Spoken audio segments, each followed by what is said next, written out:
Bonjour à toutes et à tous. Je suis bien heureux de vous retrouver pour partager avec vous dans cette vidéo une réflexion autour de la tension et de la détente. Un petit préambule pour vous dire que je n'ai pas fait de vidéo depuis longtemps parce que j'avais un scrupule. Je me disais, ah, mais j'envoie des tas de vidéos sur Instagram, des boucles Telegram, des boucles TikTok, des choses magnifiques, hyper léchées, avec une belle image, un beau cadre, un son magnifique, des incrustations, des liens vers des chaînes YouTube, des sites internet, des tutos, c'est formidable. Et je me disais, mais tu vas pas faire tes vidéos toutes pourries avec ton smartphone. Et puis si, puisque finalement, j'ai la faiblesse de penser que j'ai des choses à dire qui peuvent intéresser du monde. Donc, voici une petite vidéo à l'ancienne, mon smartphone posé en équilibre sur une chaise, en mode selfie. Donc, je ne sais même pas ce que ça va donner au niveau du son et de l'image, mais c'est pas grave. C'est la voix du matin, je suis même pas coiffé. On y va, c'est pas grave. Donc je voulais aujourd'hui gloser autour de deux aphorismes de mon ami Jean-François Robineau, qui est psychomotricien, chef de chœur, chanteur, qui sont « La détente est une juste organisation des tensions » et « Il ne faut pas confondre détente et relâchement ».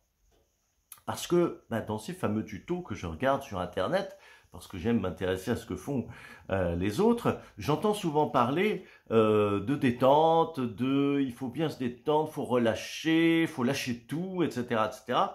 Et Jean-François Robineau et l'école des psychomotriciens, dont je m'inspire beaucoup dans mon travail de prof de chant, de luthier vocal, rappellent quand même une évidence.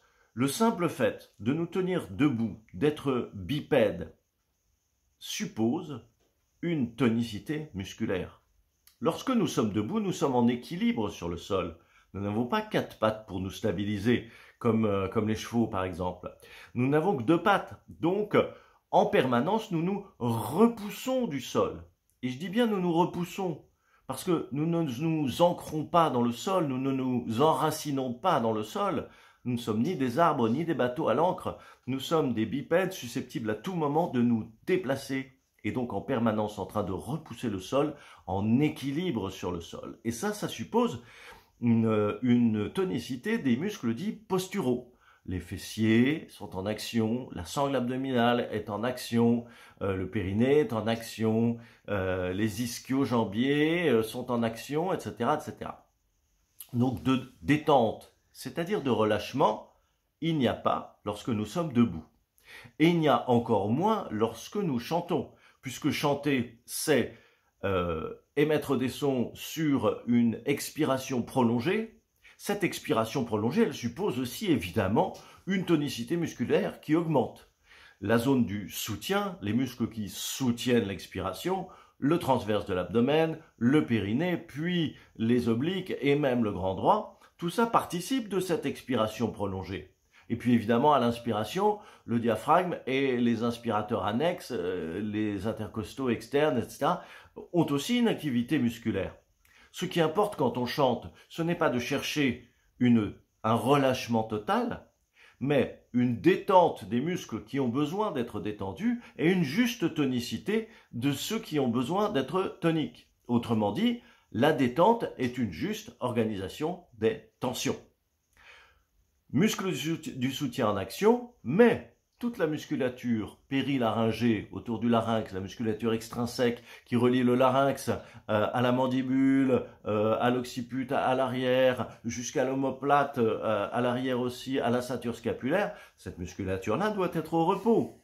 Le tractus laryngé, c'est-à-dire l'angle osioïde larynx, ne doit pas être soumis, lui non plus, à des tensions musculaires. Et puis, la mandibule elle-même, bien entendu, ne doit pas non plus être tendue. Et même la musculature, le releveur et le tenseur du voile du palais ne doivent pas non plus être dans une tonicité excessive, comme on l'apprend malheureusement dans certains cours de chant au début. Donc, chanter, c'est organiser ces tensions de la façon la plus juste possible. Diminuer la tonicité là où il n'y a pas besoin, augmenter, nourrir la tonicité dans les zones où il n'y a pas besoin.